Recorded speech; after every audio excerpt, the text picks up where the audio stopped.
Pessoal, muito boa noite. Boa noite a todos que estão aqui conosco, fisicamente presentes aqui no nosso centro, espiritualmente presentes também, já que a população espiritual, com certeza, está sempre aqui conosco, bem maior que a população material. A todos vocês que estão aí de casa, nos assistindo ao vivo pelo Facebook, boa noite. E a gente pede que, não só vocês, a todos que estão aqui também, sempre que possível, quando tiverem oportunidade, se inscrevam na nossa página lá no Face. Acessem, se inscrevam e também no YouTube, nas nossas redes sociais.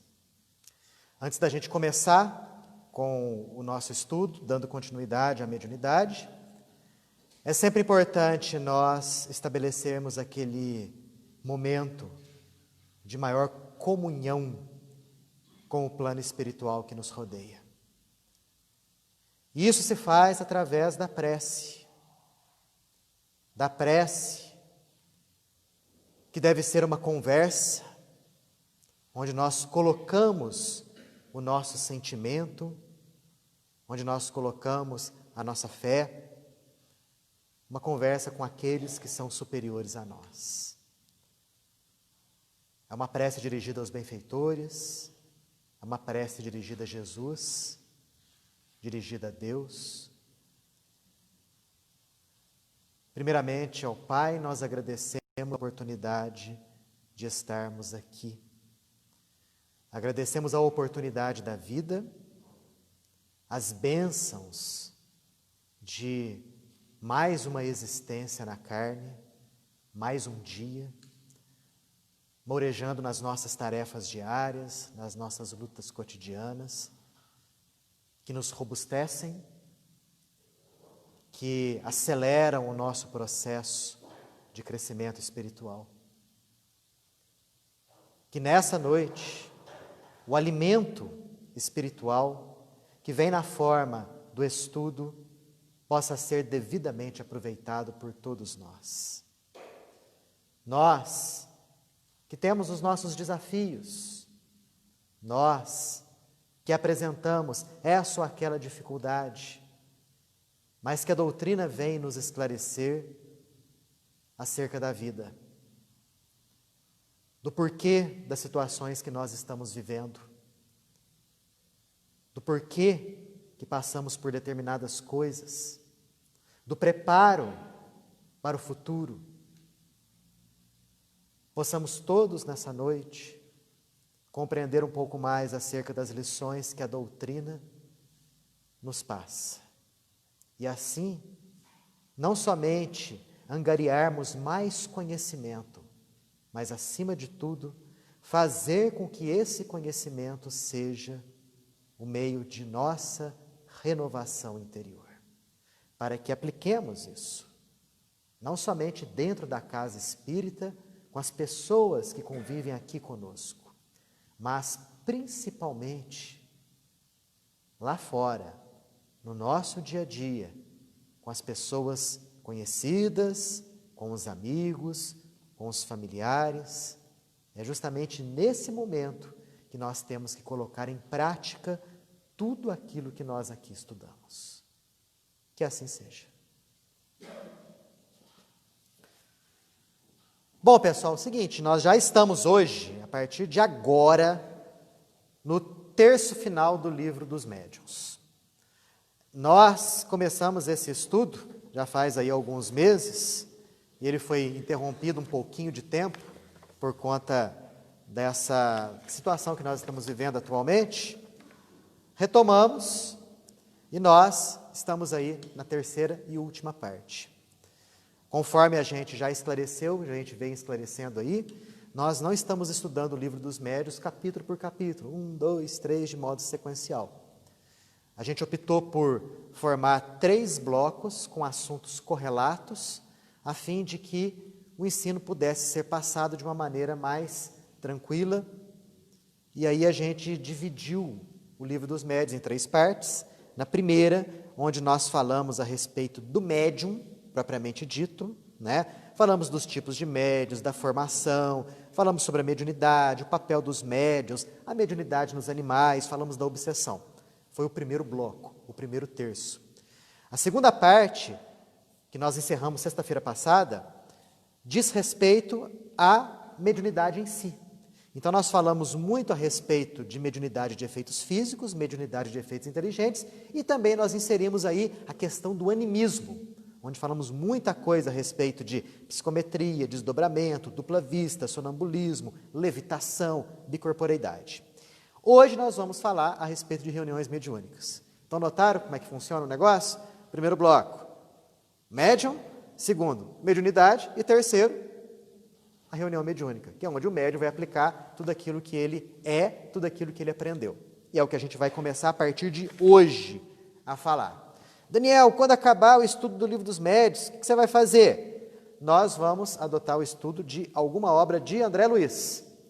Nós já falamos das 2 primeiras obras dele, vamos partir aí para a terceira obra de André Luiz, onde estudaremos capítulo por capítulo. Ok? Mas até lá tem chão. Eu acho que até o final do ano, estamos em agosto, né? Finalzinho de agosto, eu acho que vai mais aí uns 2 ou 3 meses por baixo para a gente abordar tudo aquilo que a gente tem que falar. Ok? Vocês podem me interromper a qualquer momento para fazer as observações, as perguntas, a gente estimula que isso aconteça, para que eu não fique falando somente eu aqui na frente, não fique um negócio chato e sonolento. A gente pede, inclusive, para você que está assistindo aí de casa, para mandar as perguntas através do Face, que tem alguém aqui que vai anotar, vai repassar para mim, e aí, na medida do possível, a gente vai tentar responder. Ok? Então, vamos lá. Capítulo 29 do Livro dos Médiuns. Capítulo esse, grandinho até, que fala a respeito das reuniões e das sociedades espíritas. Então, aqui nós vamos falar a respeito de reunião mediúnica.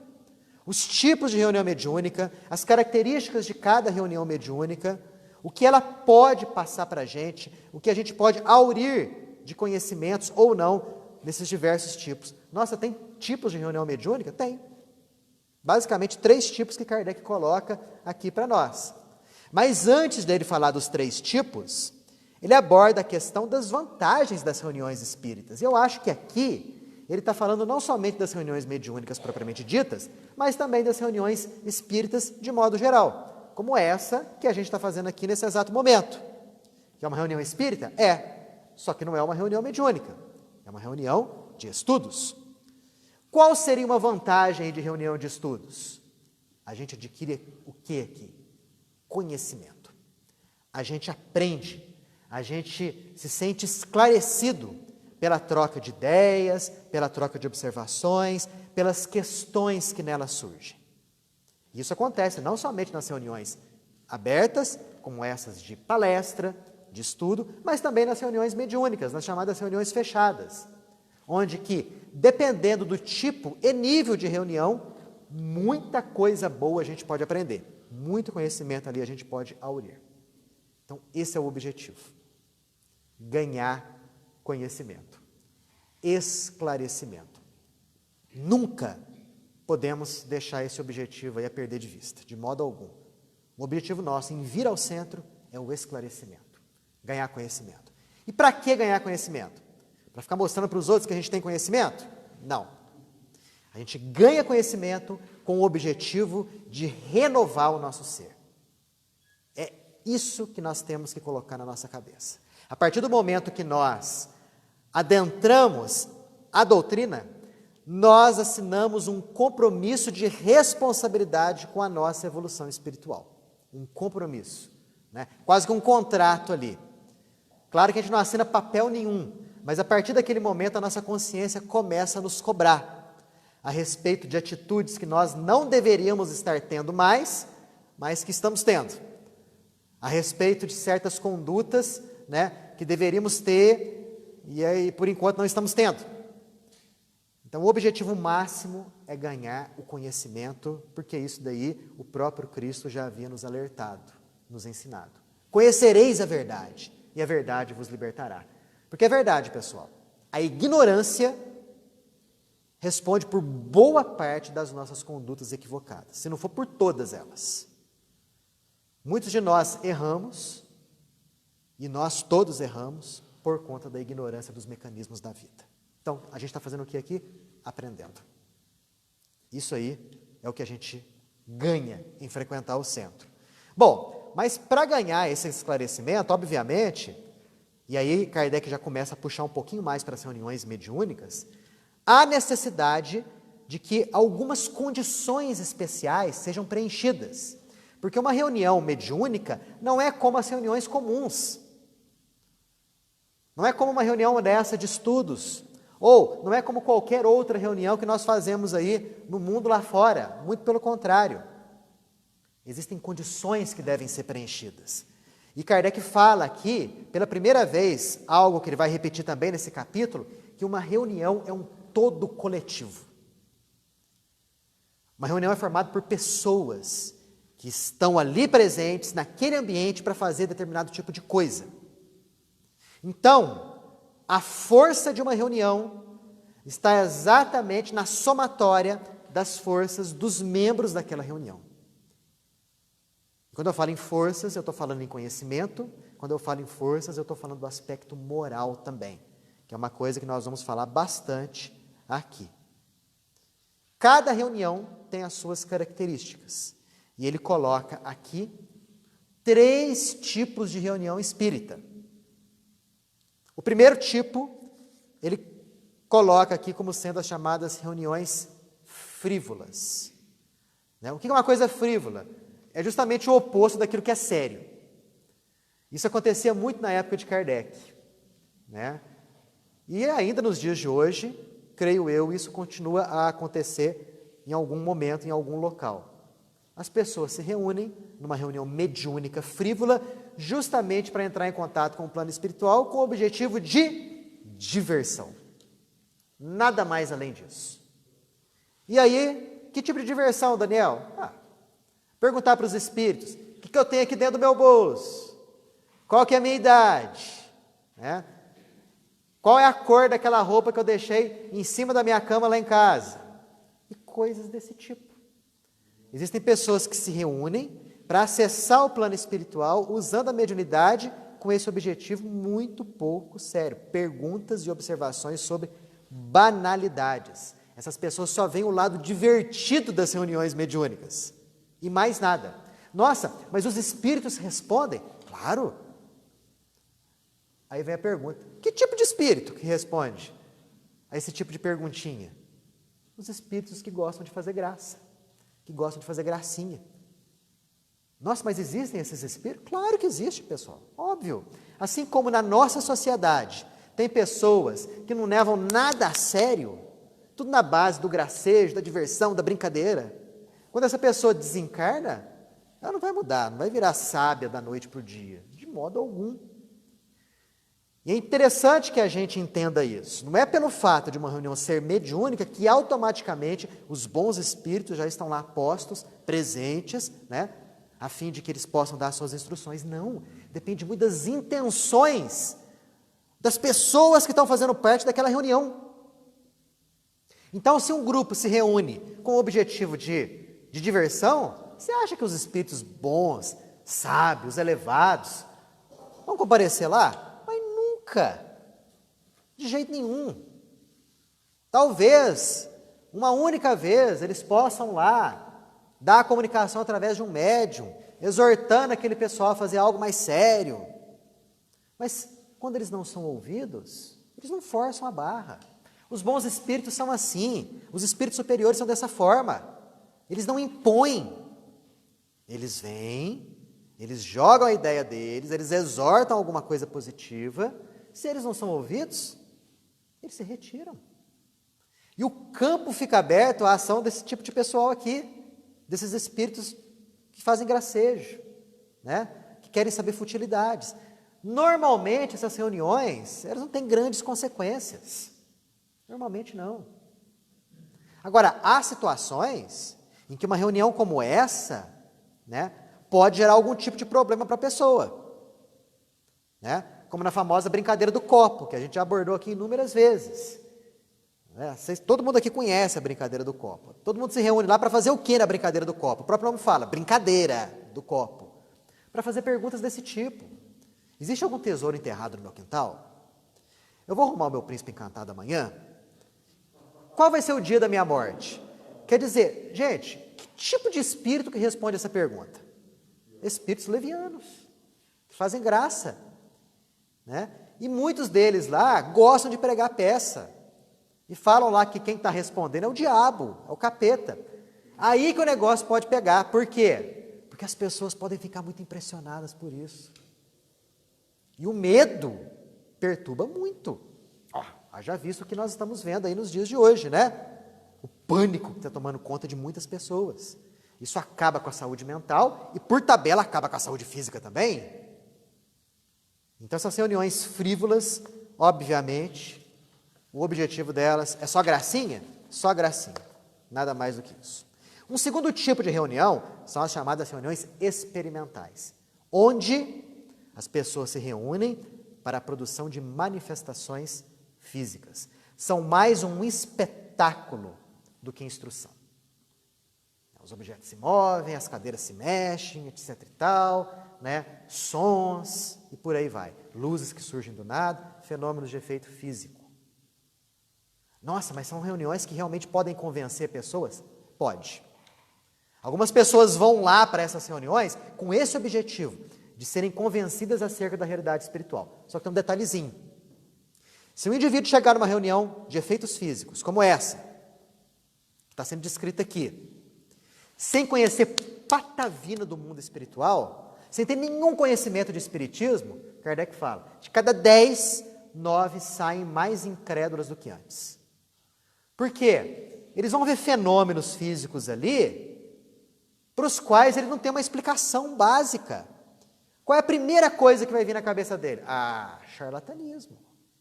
Alguém ali está querendo me enganar. E ele começa então a tentar pescar ali coisas para tentar desvendar o mistério que existe por detrás daquilo ali. Por conta daquele charlatão que está pregando peça em todo mundo. Somente aquelas pessoas que já vêm com algum estudo prévio, e aí está a importância do estudo do espiritismo, que vai comparecer a essas reuniões e vai perceber que aqueles fenômenos ali têm uma base, têm uma explicação. Realmente eles podem acontecer. Né? Ou caso aconteça ali algum charlatanismo, alguém ali querendo pregar alguma peça, eles sabem quais condições isso pode acontecer. Então, a importância do conhecimento para frequentar uma reunião como essa.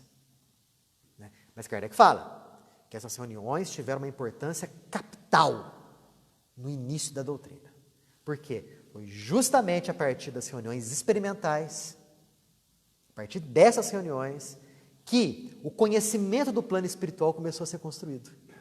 E Kardec foi justamente ele, né, que teve a atenção despertada para a realidade espiritual, comparecendo em reuniões experimentais. Nas famosas reuniões, né, de mesas girantes, né, ou nas primeiras reuniões onde se usava psicografia, com cestas e tudo mais. Foi a partir dali que o conhecimento da realidade espiritual começou a ser jogado e a doutrina começou a ser construída. Então, tem importância? Tem. Desde que nós tratemos com responsabilidade e saibamos a base pela qual esses fenômenos acontecem. Um detalhezinho. Nós não ganhamos conhecimento espírita só de frequentar essas reuniões experimentais. Não ganhamos. Kardec faz até a comparação. Seria a mesma coisa do indivíduo que, de repente, pega o mecanismo de um relógio complexo e só de olhar o mecanismo daquele relógio, ele acha que já sabe toda a mecânica envolvida no processo. Não. Então, para a gente conhecer o espiritismo, a gente saber bem a doutrina, o que a gente tem que fazer? Estudar. A simples participação em fenômenos mediúnicos, em reuniões mediúnicas, não dá ao indivíduo o conhecimento necessário da doutrina espírita. E aí a gente tem inúmeros exemplos que corroboram com esse pensamento de Kardec. Quantas vezes, em reuniões mediúnicas abertas ao público, a casa lotava de gente, enchia, entupia de pessoas, 80, 90, 100 pessoas, gente em pé, gente na escada e tudo mais, para assistir às reuniões mediúnicas abertas. Quando as reuniões mediúnicas abertas passaram a ser fechadas, Quantos daqueles frequentadores continuaram a frequentar o centro? Nas reuniões de estudo ou nas palestras? Uma minoria. A maioria passou a não vir mais. Nossa, mas o fulano estava 10 anos no centro espírita, frequentava a reunião mediúnica, assistia ali, né?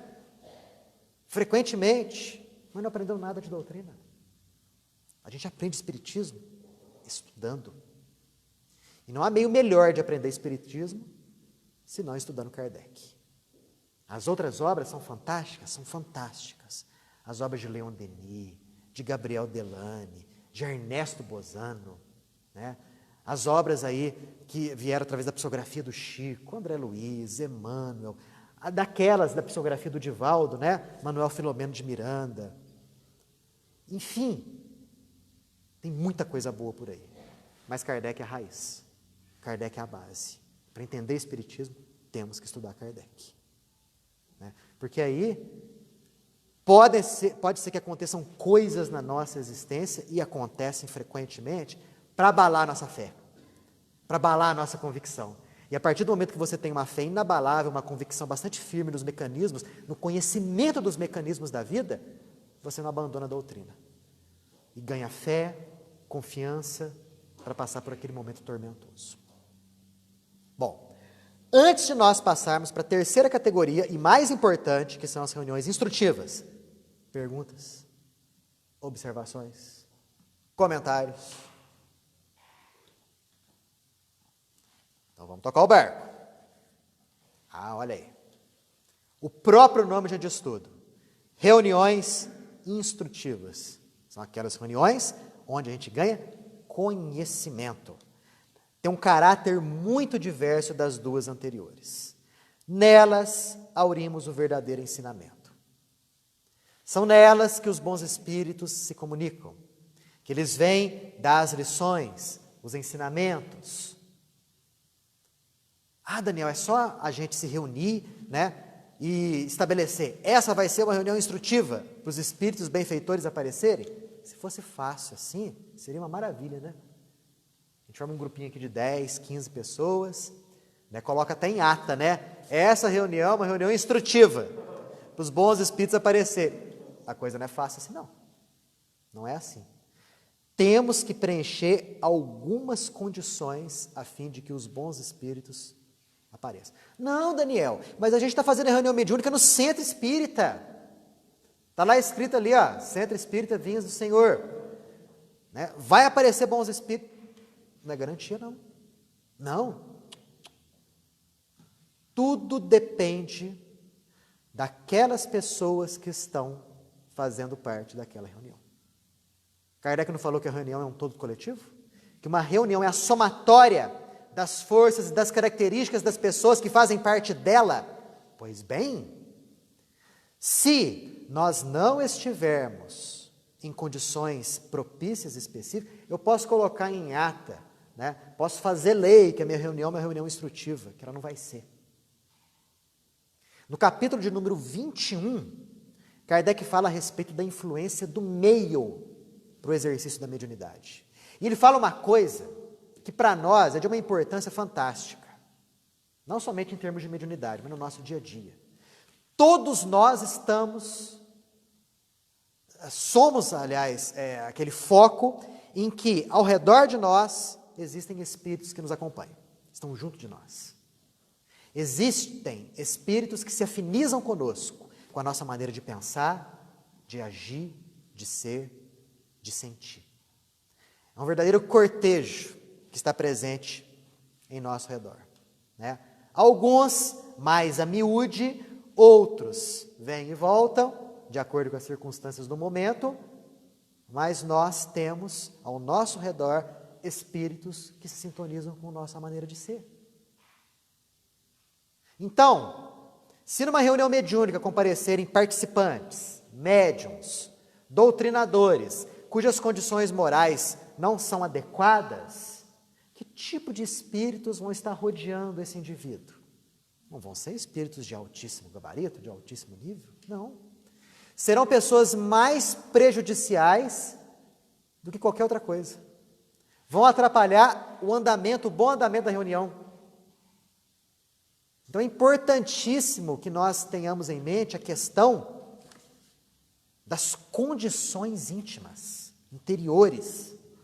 E é aí que a mediunidade anda, dentro da doutrina espírita, de mãos dadas com o Evangelho. Muita gente pensa, muita gente boa pensa, meu comportamento ali, lá fora, tem nada a ver com o que eu faço no centro espírita. Nada a ver. Uma coisa é uma coisa, outra coisa é outra coisa. Eu sou médium? Não, mas no momento do intercâmbio mediúnico, os bons espíritos vêm. O que eu faço lá fora, não interessa. Não é assim que funciona, não. Não é não. Nós sabemos que a sintonia em termos de mediunidade é tudo. E a gente não improvisa a sintonia. Eu sou o cão chupando manga lá fora, e sou médium. De repente eu entro aqui no centro da reunião mediúnica e viro um santo. Eu improviso um estado vibratório superior. Os bons espíritos estão ali agindo em mim? Claro que não, não é assim que funciona. Não é assim. É um trabalho constante, dia após dia. Por isso que Ramatiz fala uma frase interessante, quando ele diz que antigamente as iniciações eram feitas naqueles grupos fechados, nos templos, no alto das montanhas, nos mosteiros. Hoje em dia, a iniciação espiritual é feita à plena luz do dia, no contato nosso com o semelhante. Justamente pelo conhecimento que nós temos agora, antes não tínhamos.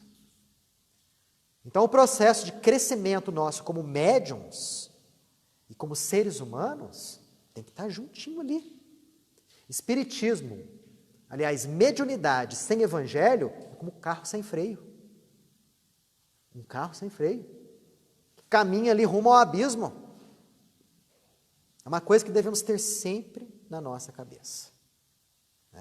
Então a primeira condição aqui, a reunião tem que ser séria. Por séria, não significa ter cara fechada. Essa é a mania nossa de materializar tudo, A gente pensa que uma reunião séria a gente tem que vir com a cara fechada, Não pode dar um sorriso, Não pode dar um boa noite. Isso não é ser sério. Ser sério significa você ter bons objetivos em estar ali. Isso é ser sério. Se cara fechada fosse sinônimo de ser sério, seria muito fácil você improvisar uma reunião mediúnica assim. E não é. Devemos cogitar somente de coisas úteis, qualquer que seja o caráter da reunião. Sempre existirão espíritos que secundarão as tendências dos componentes. Olha que coisa que Kardec fala. Qualquer que seja o caráter da reunião. Uma reunião frívola, vai ter espírito lá? Vai. Para dar comunicação? Vai. Mas são espíritos frívolos. Uma reunião séria, as pessoas se reúnem ali com bons objetivos, objetivos nobres. Bons espíritos ali vão comparecer? Vão também. Tudo isso depende do quê? Das nossas condições interiores. Olha só como que o Espiritismo joga a responsabilidade nas nossas mãos. Com todo respeito, e aí não vai uma crítica, é só uma comparação, nas outras religiões talvez seja um pouco muito mais fácil, Porque parece que o negócio chega até você e vem até você, Você basta cumprir alguns protocolos que você já tem o seu lugar garantido depois da morte. E a gente sabe que, em termos de espiritismo, a realidade mostra algo que não é bem por aí. Nós temos em nossas mãos as chaves para a nossa felicidade ou infelicidade. Os grandes orientadores de dentro do espiritismo são isso, orientadores. Quando a gente vê o Divaldo, quando a gente vê o Raul Teixeira, o Chico Xavier, são modelos, são exemplos, e muitos outros aí, gente boa, que está por aí. Mas eles não vão fazer por nós o trabalho que nos compete fazer. Não fazem. Temos que abandonar essa história de gurus. Dentro do espiritismo não pode ter isso. Guru. Eu sou amigo do médium fulano de tal. E a gente fala disso de tal forma, como se o nosso lugar em nosso lar já tivesse garantido só por isso. Não é por aí. Seria fácil, Eu sou amigo do fulano, conheci o Chico, né? Eu tenho um livro aqui, ó, olha só, ele fez uma dedicatória, você acha que já está lá, né? Não é por aí. O negócio é bem mais complicado, né? Por isso que se fala que o Espiritismo, né, é para quem realmente deseja seguir esse caminho. Alguma pergunta? Ou observação? Só eu estou falando hoje, né? Aí. Essa característica de que a gente é cercado por espíritos, o apóstolo Paulo já, naquela época já tinha falado que nós somos cercados por uma nuvem de testemunhas. Exato. E hoje eu estava assistindo uma palestra do Divaldo, que é sobre aquele tema, se os espíritos realmente influenciam nossas vidas. Ele passou 1 hora e pouco explanando o assunto e assim, me usando que a gente é constantemente influenciado por eles. Exato. Vai depender da nossa sintonia. Vai depender da nossa sintonia o tempo todo. Essa influência dos espíritos em nossa vida, como você mesmo disse, é uma constante. É o tempo todo, né? E eles têm a vantagem, agora vamos falar para o lado dos obsessores, por exemplo, dos espíritos maus que querem nos prejudicar. Eles têm a vantagem da invisibilidade. Nós não enxergamos. No entanto, os pensamentos deles podem encontrar guarida dentro da nossa mente. E os bons a mesma coisa, os pensamentos deles podem encontrar morada dentro da nossa mente. É muito comum muitos pensamentos passarem pela nossa casa mental que não são nossos, não são. São pensamentos de bons espíritos que querem nos influenciar para o bem, de maus espíritos que querem nos influenciar para o mal, né? Mas a escolha é sempre nossa. Daí a importância muito grande de vigiarmos aquilo que a gente está pensando, de avaliarmos muito bem a nossa conduta, porque se eu sou médium, o exercício da minha mediunidade está intrinsecamente ligado a isso, o bom exercício. Porque a mediunidade por si só é neutra. Eu é que vou dar a ela o encaminhamento de acordo com o meu padrão moral. É uma realidade da qual ninguém, absolutamente ninguém, escapa.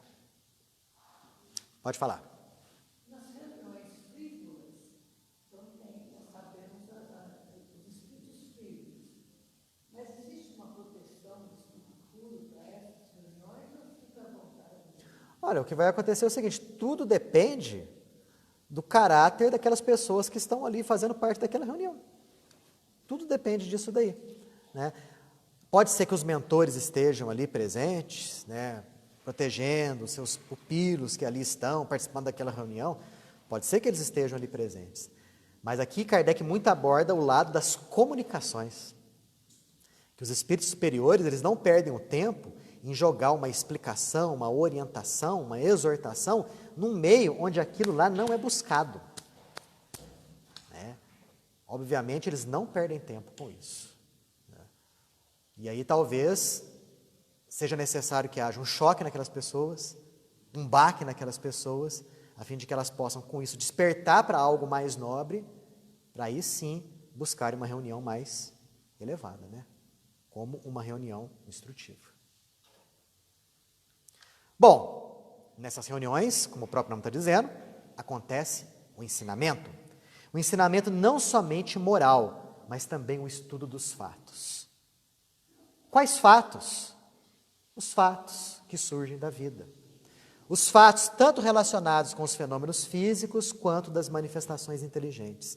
O Espiritismo foi construído dessa forma, dessa maneira, através das reuniões instrutivas.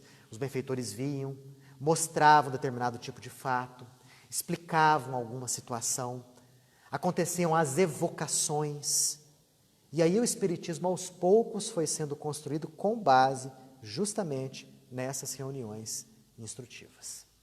E elas são importantíssimas para os médiuns de manifestação inteligente. E a partir de agora, Kardec começa a falar muito dos médiuns de manifestação inteligente. psicofonia, psicografia, vidência e audiência. Porque justamente nessas reuniões eles encontram a oportunidade devida para que possam se aperfeiçoar. Ah, mas e aquele médium que acha que não tem que melhorar?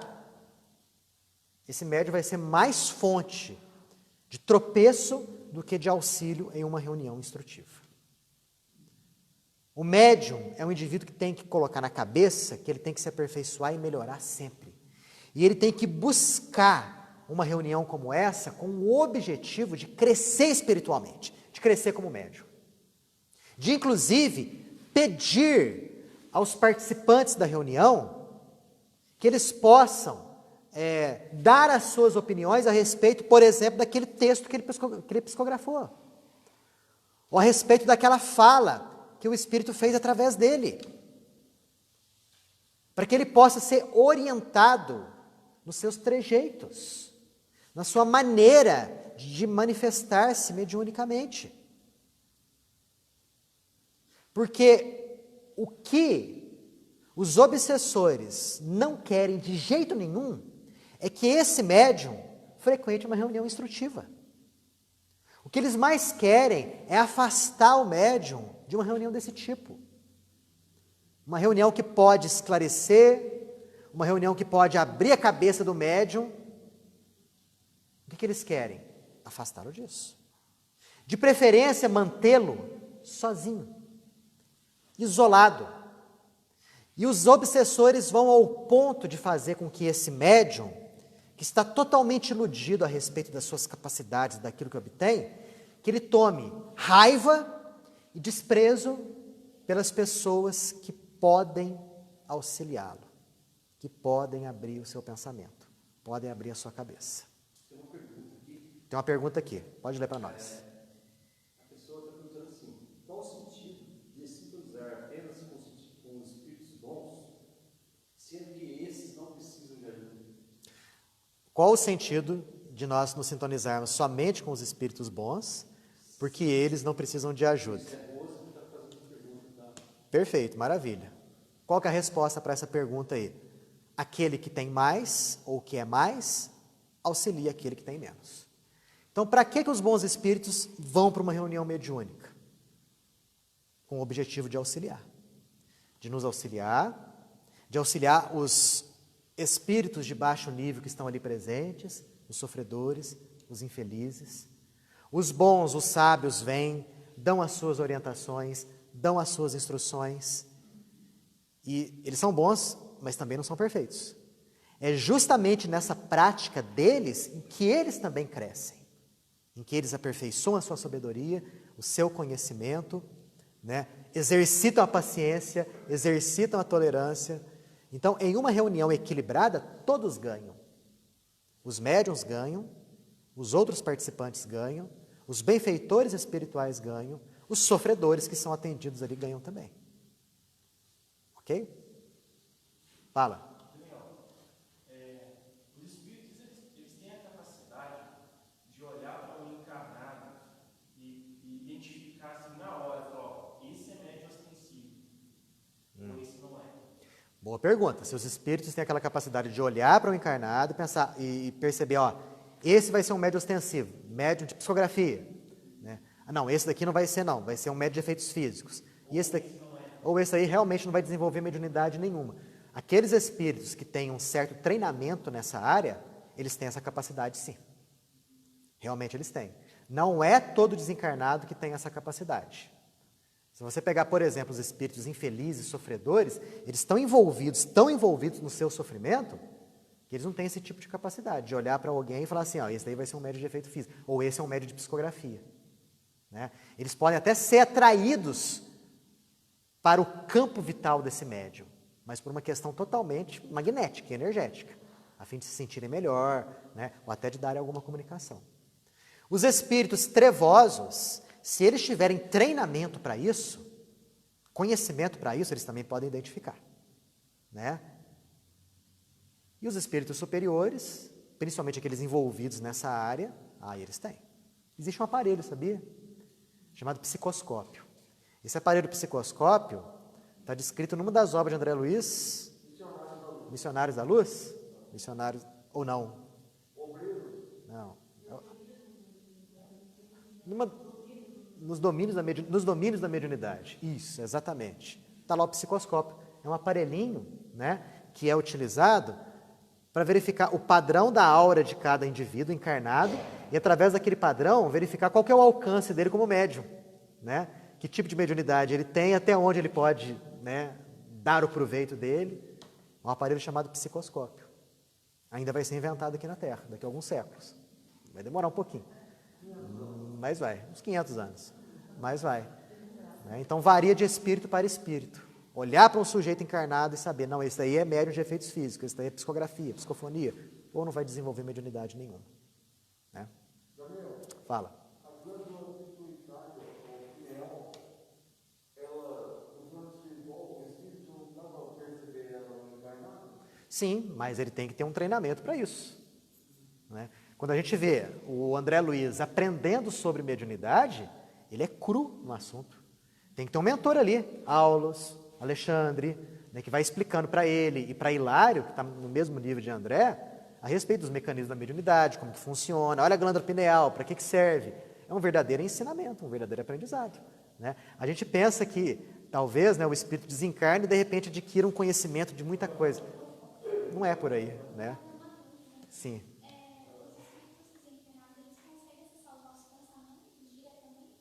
Os espíritos desencarnados, se eles tiverem um certo preparo mental para isso, eles conseguem. Exatamente o que você está pensando. Por questão de sintonia. Né? Os próprios obsessores nossos, talvez eles nos conheçam melhor que nós mesmos. Né? E não dá para esconder nada. Né? Tanto dos bons quanto dos maus. Porque a partir do momento que a gente pensa, o meu pensamento, ele adquire forma, ele adquire cor, ele adquire movimento, uma vida momentânea, vamos dizer assim. E esse meu pensamento ganha uma energia de acordo com os sentimentos que mobilizaram aquele pensamento. Então, se eu tenho pensamentos de raiva, de ódio, eu posso estar com o maior sorriso do mundo, né? Mas eu estou com um pensamento terrível de ódio contra você. Algum espírito aqui do lado, bom ou mal, tendo o treinamento necessário para isso, o equilíbrio necessário, identifica isso. Então, Daniel está com um sorriso bonito aqui, todo mundo está achando o Daniel bonzinho, mas, na verdade, a energia que está emanando de mim não está enganando as pessoas, não. Os desencarnados, não. Eles podem conhecer aquilo que a gente está pensando? Podem conhecer aquilo que a gente está pensando, dependendo do treinamento que eles têm.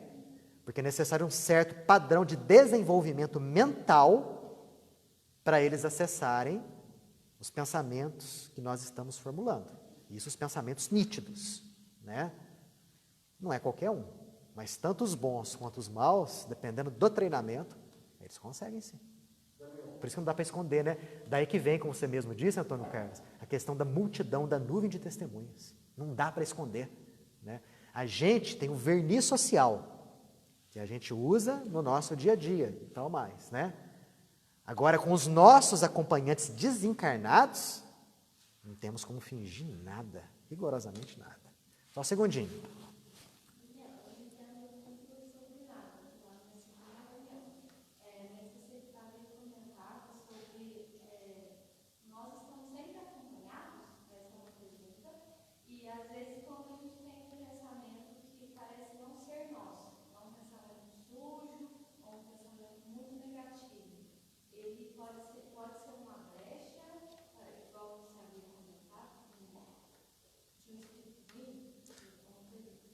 Pode ser sim, né? Quer dizer, um pensamento negativo que esteja passando por nossa casa mental pode ser uma criação nossa, né? Propriamente minha mesmo, e aí esse meu pensamento abaixa o meu padrão vibratório e pode me colocar em sintonia com espíritos que vibram do mesmo nível, do mesmo jeito. Ou pode ser que algum desencarnado que queira me influenciar para o mal, ele aproveite alguma brecha, e todos nós temos, porque ninguém aqui é perfeito, né? Energética que nós temos, e joga esse pensamento ruim como sugestão. Aí esse pensamento atravessa, aí você falou, né? Você sente que esse pensamento não é teu, não é verdade? Esse pensamento está atravessando a tua câmara mental. Agora compete a mim. decidir se eu sigo aquele pensamento, se eu entro na vibe dele ou não. Né? Ou mudo o padrão mental meu, pense em outra coisa e adote outra conduta. Né? Mas assim, com treino, dá para perceber direitinho quando é nosso e quando não é.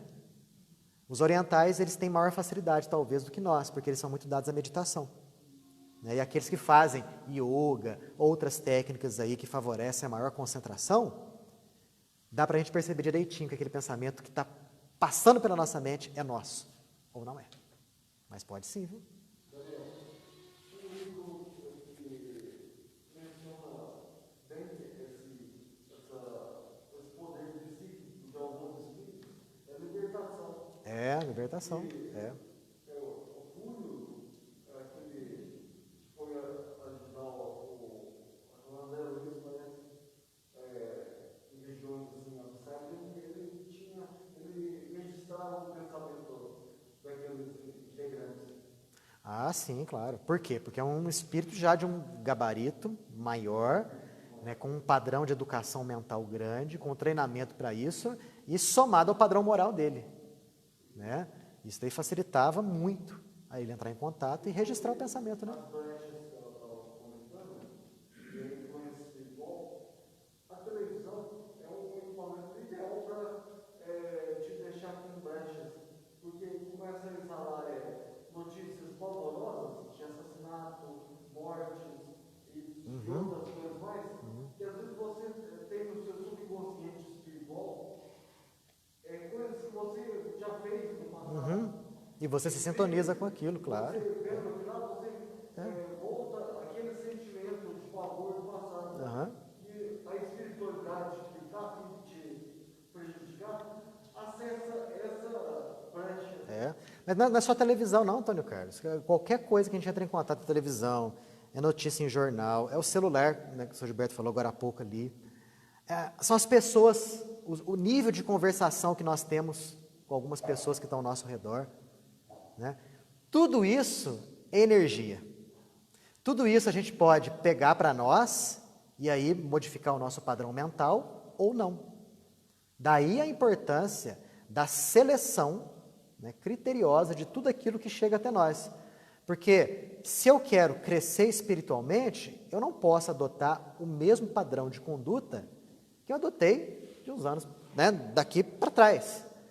Eu tenho que começar a adotar lentamente, mas progressivamente, um outro padrão mental de conduta, né, de escolhas, de leituras, de filmes, de livros, de conversa. Porque aí sim a gente vai aos poucos melhorando a nossa energia vibratória, fortalecendo a nossa aura, como diz André Luiz, a nossa antecâmara de contato com o plano espiritual, é a nossa aura. E aí a gente vai se sintonizar com aqueles que são superiores a nós, com maior facilidade, ao invés daqueles que são inferiores a nós. E tudo isso tem a ver com mediunidade. Tudo isso tem a ver com o intercâmbio mediúnico. Porque o médium é um indivíduo que tem maior sensibilidade de entrar em contato com o plano espiritual. Se ele tem uma conduta totalmente moralmente reprovável, nossa, aí que o plano espiritual inferior vai agir com maior intensidade nele. E o contrário também é verdadeiro. Se ele é um espírito que tem uma conduta superior, obviamente o plano espiritual superior vai encontrar grande facilidade de usá-lo como um verdadeiro instrumento do alto. Fala, Lucas.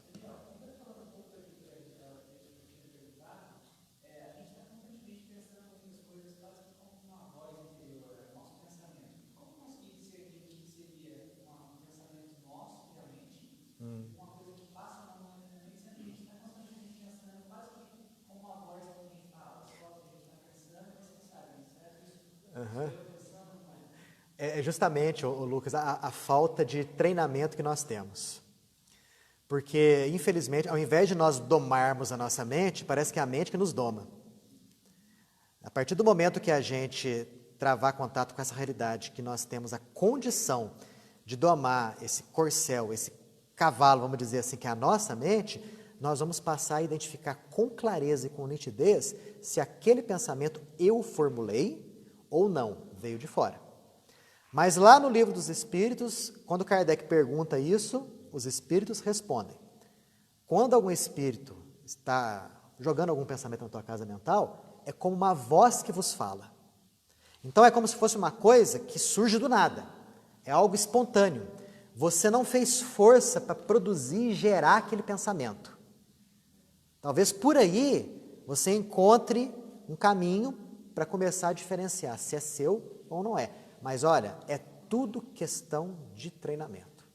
É que a gente, no nosso dia a dia, a gente está tão atrelado com trabalho, com família, com etc e tal, com tanta informação ainda, é televisão, é celular, internet e tal, que nós frequentemente deixamos de olhar para dentro de nós e perceber o que é nosso e o que não é.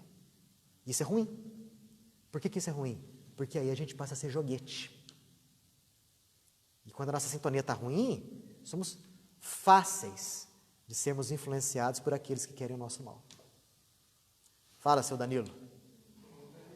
Lembrando, quando Jesus nos convida a vencer a si próprio, me faz pensar na questão da eternidade. Estamos, não somos, estamos hoje na condição imperfeitos, desejando nos melhorar. E às vezes a gente se cobra de maneira muito demasiada. Certo? E no quadro dos médicos, numa reunião séria, aí que vem a pergunta.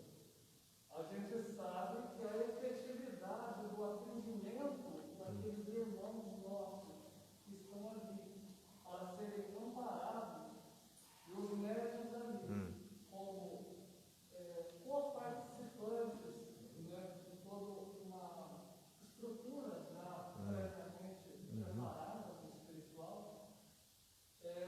sabemos que a efetividade ela depende dessa homogeneidade Certo? da sintonia moral, do esforço pessoal para tomar essas más inclinações, né, ao longo do dia a dia, da semana. Mas aí a pergunta é muito comum,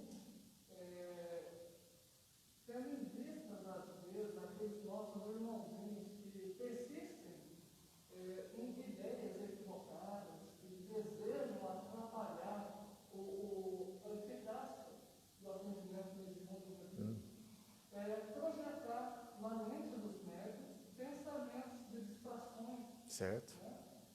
E aí eu acredito que entra na questão do autodomínio, né, do treinamento, de você firmar o seu pensamento e manter nessa sintonia naquele objetivo. Claro. De livrar a benefício daquele que está sendo atendido. Aí a minha pergunta seria a seguinte: ainda numa reunião séria, qual seria o inconveniente para com os médiuns que, sem querer, acaba pela invigilância, eterna essa falta? Pergunta do Danilo. Numa reunião séria, qual seria o inconveniente para algum médium, de repente ali, receber a influência negativa de algum espírito e perturbar a reunião? É isso daí. Há algum inconveniente para a reunião? Há inconveniente, sim, para a reunião. Uma reunião não é um todo coletivo? É um todo coletivo. É a somatória das forças e das condições morais dos indivíduos que lá estão. Porém, somos perfeitos? Negativo. Há dias em que estamos bem, outros que nem tanto estamos bem. Pode ser que naquela reunião lá eu não esteja muito bem e esteja sofrendo algum processo de viciação ou imantação mental negativa, com algum espírito que esteja até mesmo longe ali daquele centro. Isso pode realmente acontecer. Posso perturbar a reunião por conta disso? Posso perturbar. O que os benfeitores fazem? Eles isolam aquele médium. Eles isolam.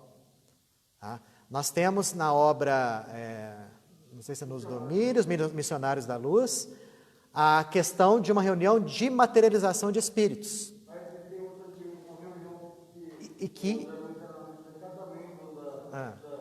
reunião. Sim, é a reunião de desenvolvimento mediúnico. Mas nessa reunião, uma reunião de materialização de espíritos, onde tudo estava prontinho, bonitinho, para tudo acontecer, de repente chega um encarnado lá, que havia tomado todas, encheu a cara de álcool, para participar da reunião mediúnica de materialização. E as energias que ele estava exalando através da aura iam prejudicar, inclusive, a própria liberação do ectoplasma por conta do médium. O O que eles fizeram? Os benfeitores espirituais foram destacados, alguns deles, justamente para isolar aquele indivíduo da reunião. Então, se em alguma reunião mediúnica um indivíduo tiver sido ali, ele, fonte de desequilíbrio, ele vai ser isolado. Ruim? Claro que é, ué. Nós estamos dando trabalho para o plano espiritual positivo, estamos dando trabalho para os benfeitores espirituais, ao invés de sermos ali auxiliares, trabalharmos em parceria, eu estou sendo ali como motivo de desequilíbrio.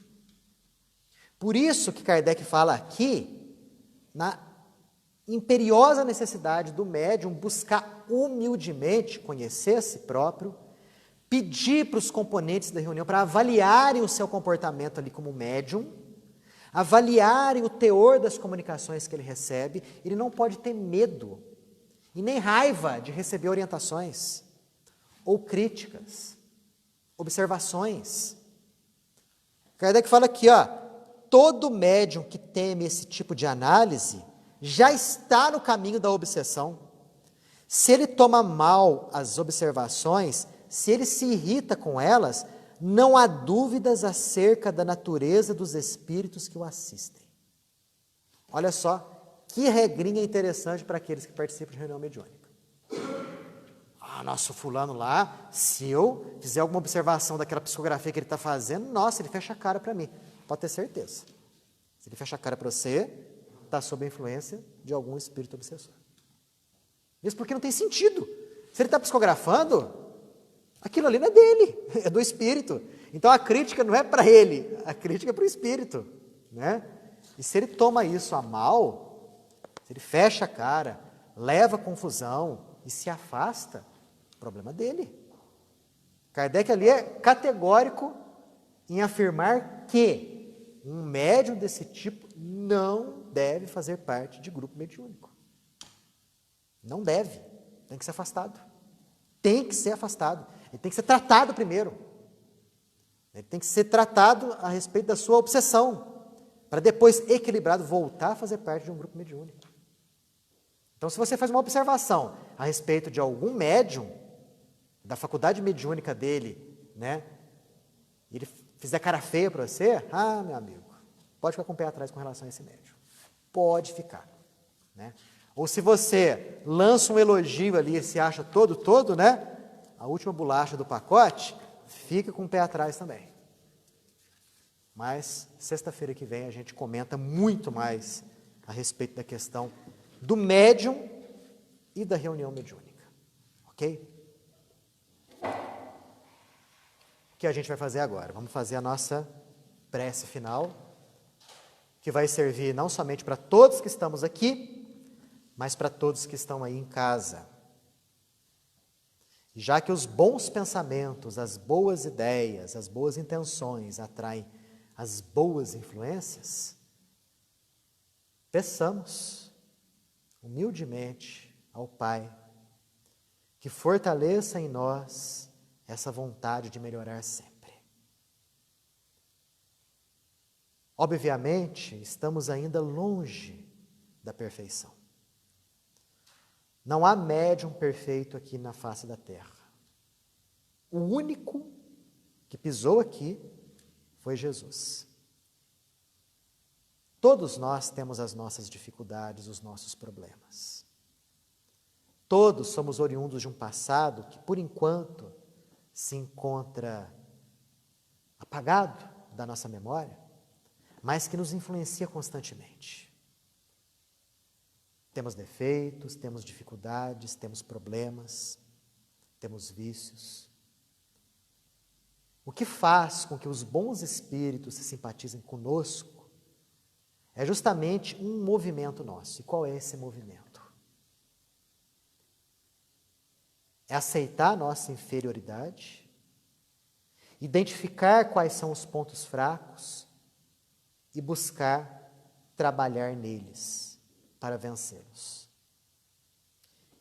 Iremos acertar de primeira? Não. Iremos vencer do dia para a noite? Também não. Iremos cair muitas vezes? Sim. Mas se nós nos esforçarmos E se desenvolvermos em nós a perseverança de melhorarmos sempre, tenhamos a certeza, vamos angariar a simpatia dos bons. E eles vão nos auxiliar, porque vão encontrar em nós as condições adequadas para jogarem os seus pensamentos, porque saberão que nós estaremos em condição de segui-los. Guardemos isso em nossa mente, sempre agradecidos ao Pai a oportunidade de aqui estarmos para aprendermos mais, para que um dia, ao sairmos da presente encarnação, possamos retornar com festa lá no plano espiritual. Voltarmos numa condição melhorada, se comparada à condição lá atrás, segundo a qual nós reencarnamos. Paz e luz a todos, que assim seja.